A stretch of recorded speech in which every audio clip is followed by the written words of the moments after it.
రక్షణకర్త స్తోత్రం. హల్లెలూయా, హల్లెలూయా, హల్లెలూయా, ఆమేన్. సకలాస్తుల కాలముద్ర పరిశుద్ధ జీవగల దేవా, నీకే వందనాలు స్తోత్రాలు చెల్లిస్తున్నామయ్యా.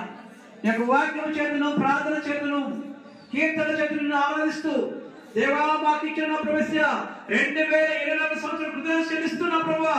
ఈ 2024 సంవత్సరం ప్రవేశిస్తుండగా దేవా గొప్ప విశ్వాసంతో ప్రభువా మేము కోరుకున్న ప్రతిదీ మేము పొందుకునే రీతిగా నీ కృప కనికరం దిగివచ్చును గాక, నీ సమాధానం ఇచ్చని దిగివచ్చును గాక. ప్రతి ఒక్కరికి ఆరోగ్యం, క్షేమం,